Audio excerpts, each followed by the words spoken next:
First up is Greg Hunter. So, Gabe, we've talked a lot to other players and named Coach Huggins about the change of offensive styles since Oscar left. How's it impacted what you do? It's kind of made things a little bit easier. I mean, when I play at the 5, I'm surrounded by 4 shooters, 4 people that can make shots. It makes my job easier. Just being able to space the floor, it's more easier space to create more for them and create more for myself with the new 4-out, 1-in offense. Over to Justin Jackson. Hey, Gabe, obviously with Manic, they have a different kind of big, a guy who can, stretch it out to the three-point line and shoot. So I'm just wondering, how much more difficult does that make Oklahoma to guard as a team, and not just him? And are they one of the more difficult teams to defend? Honestly, I mean, I know he can space the floor and stuff like that, but it doesn't make it more difficult to guard. I mean, if we do what we do, we have very versatile defenders. Me and DC are able to guard a lot of versatile forwards. So, I mean, it's really more of what we do that's going to affect them, no matter what they do. So if we come out and we do what we do, what they do is not going to really matter. All right. Go ahead, Greg.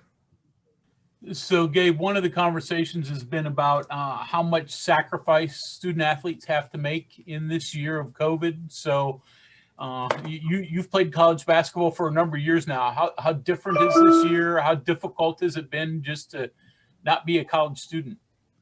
I mean, I wouldn't necessarily say difficult, but I mean, it's just it is taking a lot. I mean, you got to sacrifice because, I mean, you don't want to miss no games to even get a chance to the Corona. So outside of the basketball court, we really just minimize who we hang out with and stuff like that. We really just like to keep ourselves around each other and just stay like that for the betterment of this team so that we don't have to miss games in case hanging out with somebody else and might get the Corona or stuff like that. So, I mean, it's a sacrifice, but it's for a bigger purpose to win and keep playing. Anything else for Gabe? Go ahead, Kevin Kinder. Gabe, it seems like you all are getting a little bit more comfortable with switching more. You and Jalen and DC are all pretty mobile. You can defend on the perimeter some, and obviously Emmett can too. What is that process like, and what's the most important thing in making effective switches? The most important thing is switching effectively to deny and not allow whoever you're switching on to catch the ball. I feel like with our defense now, we're able to switch a lot, especially with me in the game.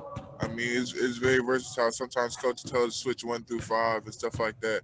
So, I mean, it makes stuff easier just being able to defend and guard multiple positions, I'd say. Go ahead, Justin.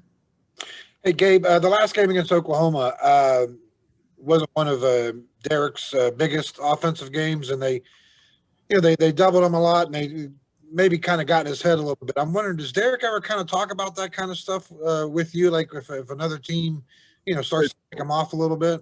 Yeah, definitely. But then again, I mean, that Oklahoma game, a lot of people had just got a couple of days out of quarantine. That was our first. Right. Some people hadn't touched the ball in about 14 days until, you feel me, a couple hours prior to that game and stuff like that. So I'd say that was kind of like nobody was really at their maximum potential, I'd say. So definitely this time we owe them for what they did to us last time, and it's more personal, and we're getting ready to get on a good run here. So this is going to be a big win for us, and it's a big game.